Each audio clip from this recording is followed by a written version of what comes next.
ETF index mutual funds నేర్చుకుని stock మార్కెట్లో రాణించాలనుకుంటున్నారా? వెంటనే ఈ నెంబర్కి కాల్ చేయండి.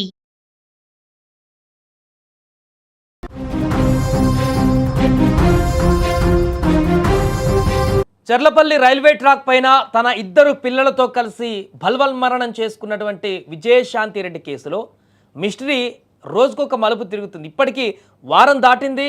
కారణం ఏంటో తెలియట్లేదు, కానీ అనేక కొత్త విషయాలు బయటకు వస్తున్నాయి. ముగ్గురు ప్రాణాలు ఇప్పుడు గాల్లో కలిసిపోయి 6 రోజులు గడుస్తున్న అసలు కారణం ఏంటన్నది అంతు చిక్కని ప్రశ్నగా మిగిలింది. అయితే తాజాగా వెలుగులోకి వచ్చినటువంటి కొన్ని అంశాలు పోలీసులను సైతం ఇప్పుడు విస్మయానికి గురి చేస్తున్నాయి. అసలు ఆ 24 గంటల్లో ఏం జరిగింది? వారు చనిపోవడానికి 24 గంటల ముందు ఏం జరిగింది?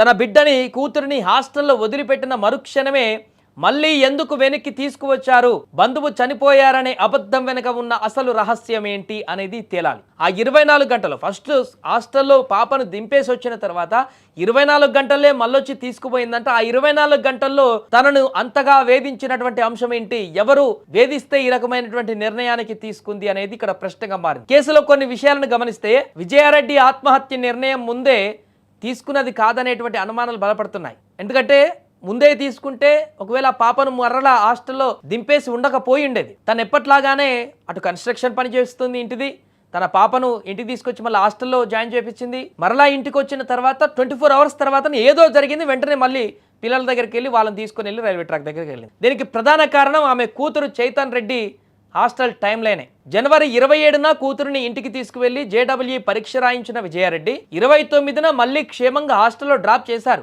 ఒకవేళ ఆత్మహత్య చేసుకోవాలనేటువంటి ఆలోచన ముందే గనక ఉంటే, ముందే ప్రిపేర్ అయి ఉంటే కూతురిని తిరిగి హాస్టల్లో ఎందుకు వదిలిపెడతారు అనేది ఇప్పుడు మిస్టరీగా మారింది. ఎందుకంటే 24 అవర్స్ గ్యాపే మరలా నెక్స్ట్ డేనే తీసుకొచ్చింది పాపని. జనవరి 29న కూతురుని దింపి వచ్చిన విజయారెడ్డి కేవలం 24 గంటల వ్యవధిలోనే, అంటే 30వ తేదీన రాత్రి 9 గంటలకు మళ్ళీ హాస్టల్కి వెళ్లారు. ఈసారి తనతో పాటు కుమారుడు విశాల్ను కూడా తీసుకువెళ్లారు. బంధువు చనిపోయారని అర్జెంటుగా వెళ్లాలని అక్కడ ఉన్నటువంటి హాస్టల్ సిబ్బంది వార్డెన్కు చెప్పి అబద్ధం చెప్పి మరి కూతురిని వెంట పెట్టుకుని బయటకు వచ్చేశారు.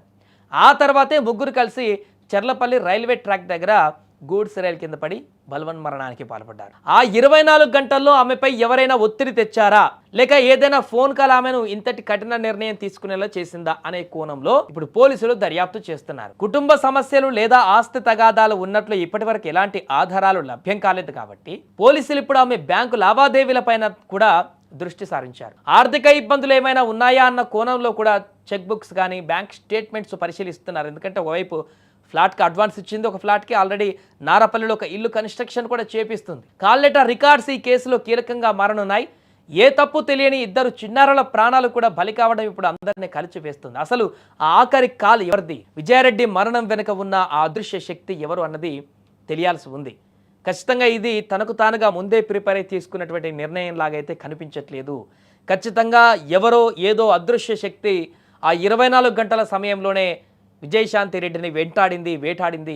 ఆ సమయంలోనే తాను ఇక ఎటు వెళ్ళలేక ఈ నిర్ణయం తీసుకున్నట్టుగా మనకు కనపడుతుంది. తన పాపని హాస్టల్ దింపిన 24 గంటలలో మళ్ళీ వెనక్కి వచ్చి తీసుకువెళ్ళి ఈ యొక్క బలవన్మరణానికి పాల్పడిందంటే అక్కడే ఏదో జరిగింది.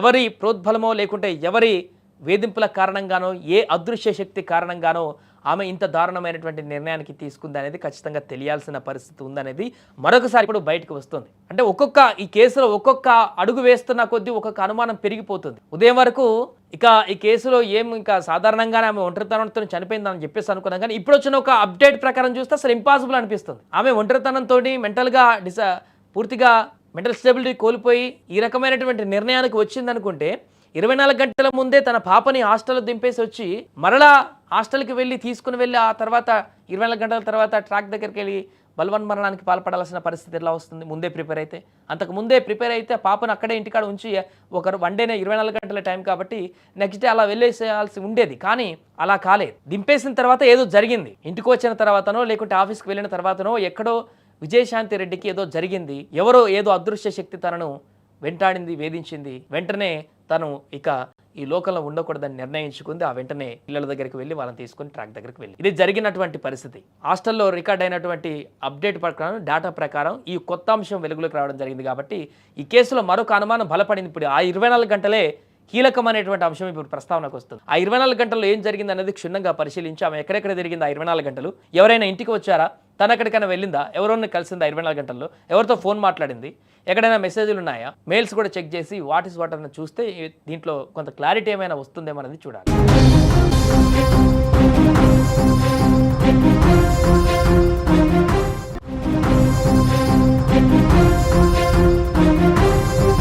చర్లపల్లి రైల్వే ట్రాక్ పైన తన ఇద్దరు పిల్లలతో కలిసి బల్వన్మరణం చేసుకున్నటువంటి విజయశాంతి రెడ్డి కేసులో మిస్టరీ రోజుకొక మలుపు తిరుగుతుంది. ఇప్పటికీ వారం దాటింది, కారణం ఏంటో తెలియట్లేదు, కానీ అనేక కొత్త విషయాలు బయటకు వస్తున్నాయి.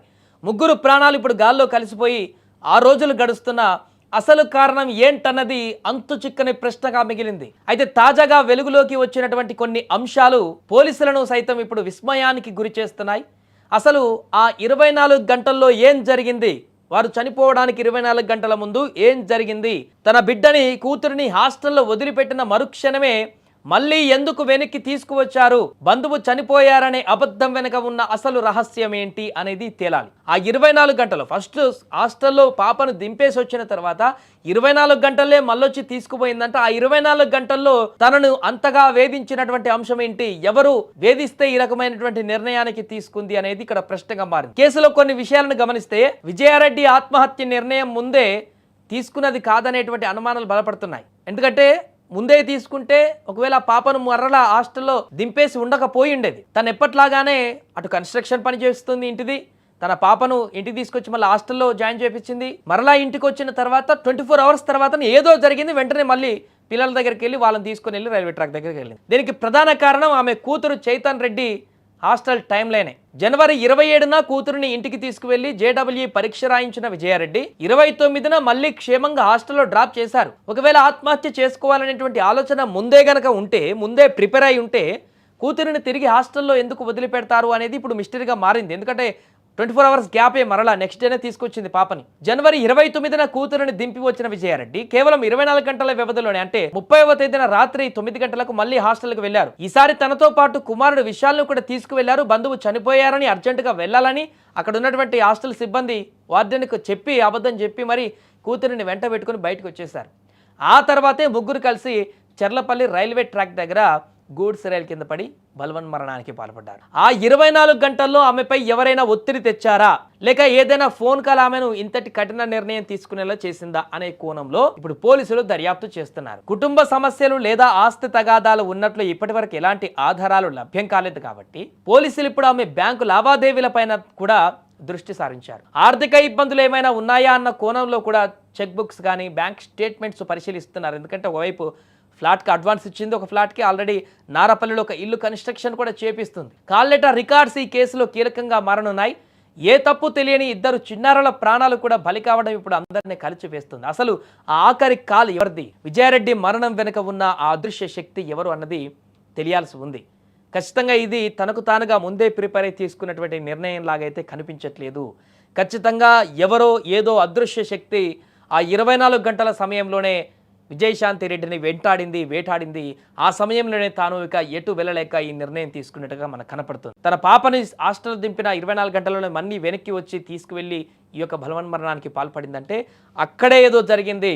ఎవరి ప్రోద్బలమో లేకుంటే ఎవరి వేధింపుల కారణంగానో, ఏ అదృశ్య శక్తి కారణంగానో ఆమె ఇంత దారుణమైనటువంటి నిర్ణయానికి తీసుకుంది అనేది ఖచ్చితంగా తెలియాల్సిన పరిస్థితి ఉందనేది మరొకసారి ఇప్పుడు బయటకు వస్తుంది. అంటే ఈ కేసులో ఒక్కొక్క అడుగు వేస్తున్న కొద్దీ ఒక్కొక్క అనుమానం పెరిగిపోతుంది. ఉదయం వరకు ఇక ఈ కేసులో ఇంకా సాధారణంగానే ఆమె ఒంటరితనంతో చనిపోయిందని చెప్పేసి అనుకున్నాం, కానీ ఇప్పుడు వచ్చిన ఒక అప్డేట్ ప్రకారం చూస్తే అసలు ఇంపాసిబుల్ అనిపిస్తుంది. ఆమె ఒంటరితనంతో మెంటల్గా పూర్తిగా మెంటల్ స్టెబిలిటీ కోల్పోయి ఈ రకమైనటువంటి నిర్ణయానికి వచ్చిందనుకుంటే 24 గంటల ముందే తన పాపని హాస్టల్లో దింపేసి వచ్చి మరలా హాస్టల్కి వెళ్ళి తీసుకుని వెళ్ళి ఆ తర్వాత 24 గంటల తర్వాత ట్రాక్ దగ్గరికి వెళ్ళి బలవన్మరణానికి పాల్పడాల్సిన పరిస్థితి ఎలా వస్తుంది? ముందే ప్రిపేర్ అయితే, అంతకు ముందే ప్రిపేర్ అయితే పాపను అక్కడే ఇంటికాడ ఉంచి వన్ డేనే 24 గంటల టైం కాబట్టి నెక్స్ట్ డే అలా వెళ్ళేసేయాల్సి ఉండేది. కానీ అలా కాలేదు. దింపేసిన తర్వాత ఏదో జరిగింది. ఇంటికి వచ్చిన తర్వాతనో లేకుంటే ఆఫీస్కి వెళ్ళిన తర్వాతనో ఎక్కడో విజయశాంతి రెడ్డికి ఏదో జరిగింది. ఎవరో ఏదో అదృశ్య శక్తి తనను వెంటాడింది, వేధించింది. వెంటనే